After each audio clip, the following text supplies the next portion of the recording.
या तो खत्म कर दो या मेरिट के हिसाब पर दे दो। और गूंगी बहरी सरकार को जगाने के लिए हम अपील करने आए हैं। लेकिन अभी भी जाट जो है ना वो कुछ नहीं कर सकता, गरीब भी और उस पे अमीरी पे नहीं कर रहे।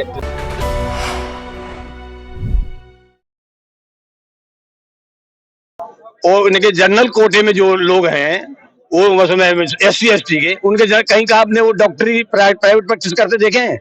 नहीं देखे होंगे। क्यों? तो वो उसी हिसाब से उनकी एजुकेशन है। भाई मानस में जो डॉक्टर बन रहा है, मानस में इंजीनियर बन रहा है, वो क्या पुल बनाएंगे?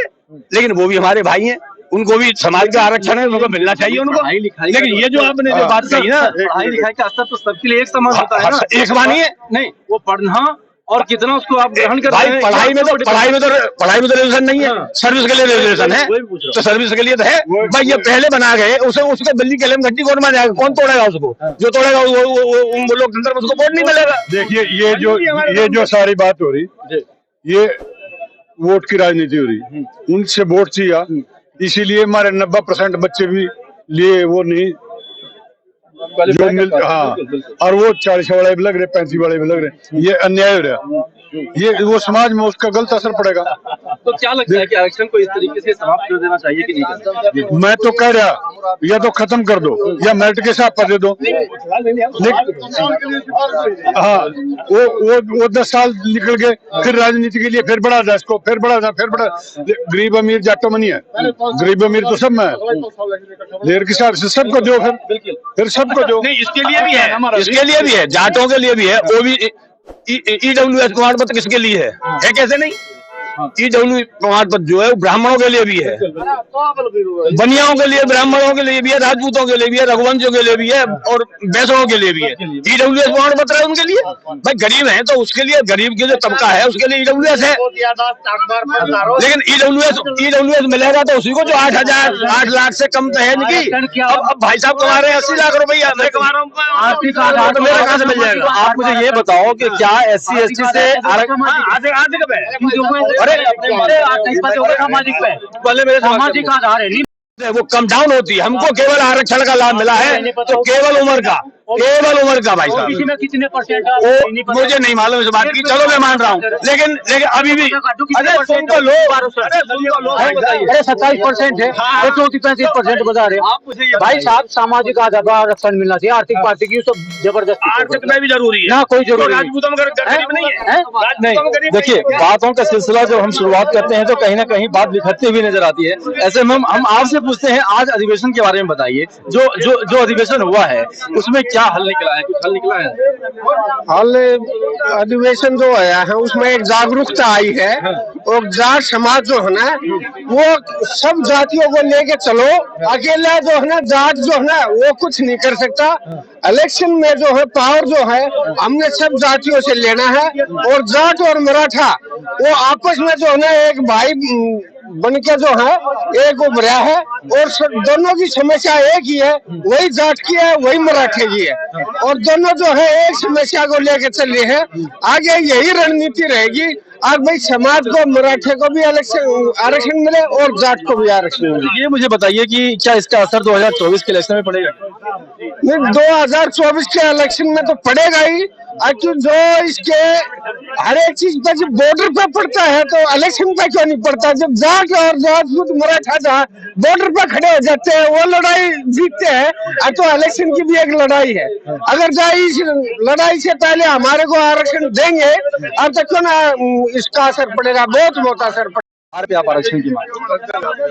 आधार तो देखो, किसान जो है एक अपने किसानी के उसमें है, उस पे जो है इतना हमारे को जो है एक बच्चा, तो हमारा जो बच्चा है वो 95% नंबर लेके भी जो है ना शिक्षक नहीं होता, और एक बच्चा वो 60% नंबर लेके भी जो है स्कूल में भी एडमिशन मिलता है, उसको नौकरी में भी उसको ज्वाइनिंग होती है। हमारा बच्चा 95% लेके भी मतलब लिए काम नहीं कर सकता। ये एक बड़ी समस्या है, बहुत बड़ी समस्या है ना, कि हम जो है ना गरीबी और उस पे अमीरी पे नहीं कर रहे, हम एक योग्यता पे कर रहे हैं।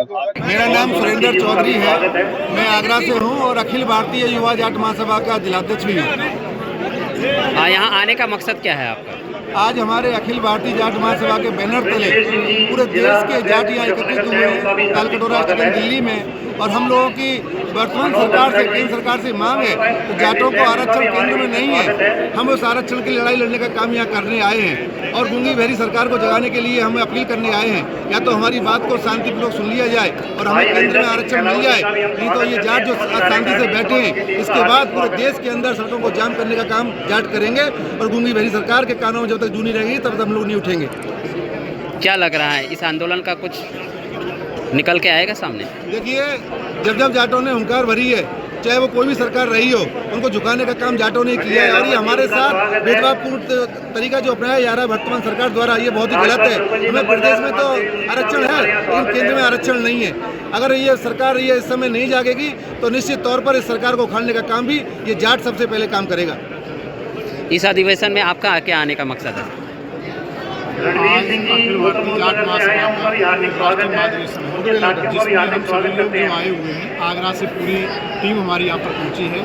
और हम लोगों की केंद्र सरकार से मांग है कि आज से 9 साल पहले जो कांग्रेस सरकार ने जाटों को आरक्षण दिया था, इन लोगों ने बीजेपी सरकार में केंद्र में आते ही द्वेषतापूर्वक उस आरक्षण को खत्म करने का काम किया। और चौधरी सिंह का स्वागत कार्यक्रम राष्ट्रीय अध्यक्ष जैसे ही पूर्ण होगा उसके बाद विधिवत रूप से जो हमारा महाधिवेशन की कार्रवाई शुरू हो जाएगी। पूरा आश्वासन दिया, लेकिन आज तक उस चीज़ को ये लोग मुकाम पर नहीं पहुंचा है।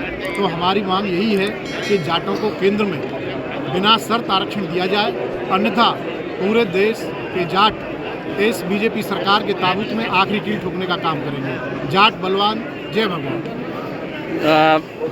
जाट जाति का जहाँ तक बात किया जाए, आगामी लोकसभा का चुनाव आ रहा है, तो आप इस चुनाव को लेकर किस तरह से सक्रिय हैं? हार्दिक अभिनंदन एवं स्वागत। इस चुनाव को लेकर आप लोग कैसे सक्रिय हैं? सभी साथियों का हार्दिक अभिनंदन। मतलब जाटों का वोट कहाँ जा रहा है? जो भी साथी पूरे देश से चल करके यहाँ स्टेडियम में पहुंचा, उनका सभी का तहे दिल से हार्दिक अभिनंदन एवं स्वागत।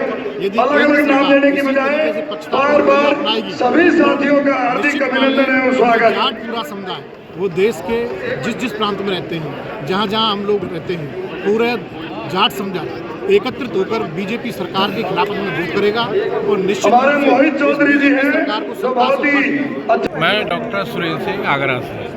मेरा मानना है प्राचीन काल में जाटों की बहुत ही उच्च स्थिति थी। देश की सीमा को बनाने बिगाड़ने में उनका बहुत बड़ा योगदान रहा है, लेकिन पिछले कुछ सालों से सामाजिक और राजनीतिक कारणों से जाटों की स्थिति फिलहाल बहुत ही खराब है और उनके लिए आरक्षण की निहायत ज़रूरत है। जब तक आरक्षण उन्हें नहीं मिलेगा तो सम्मानजनक स्थिति नहीं प्राप्त कर सकते हैं। जहाँ तक जाटों की स्थिति की बात है, जाट केवल हिंदुस्तान में नहीं है, पूरी दुनिया में है, यूरोप में है, मध्य एशिया में है, पूर्व एशिया में है और अपने हिंदुस्तान में है। तो क्या लग रहा है इस अधिवेशन से कुछ निकल के सामने आ रहा है? देखिए, बात लगने की नहीं है। जाट संघर्षशील कौम है, वो हिम्मत नहीं हारती है। अब मैं निवेदन करूंगा हमारे मध्य प्रदेश के अध्यक्ष हैं विलास राव जी, कोई रोक नहीं सकता है। विलास राव आपका अनुभव काफ़ी लंबा है, आपका अनुभव काफ़ी लंबा रहा है जाट समाज में। विलास पटेल जी से मैं नम्र निवेदन करूंगा। 2 अखबारों का संपादक रहा हूँ, लेखक हूँ, मेरा वीडियो चैनल है, मैं जाट समाज विलास पटेल जी दूसरे समाज पर लिखता हूँ। मेरा मानना है कि जाट कृपया समाज के आए और अपना संबोधन दें। यदि आपको हमारी वीडियो पसंद आ रही है तो जल्दी से इस चैनल को सब्सक्राइब कर दीजिए, साथ ही बेल आइकन को दबा दीजिए ताकि सारी खबरें आपको सबसे पहले मिल सके। धन्यवाद।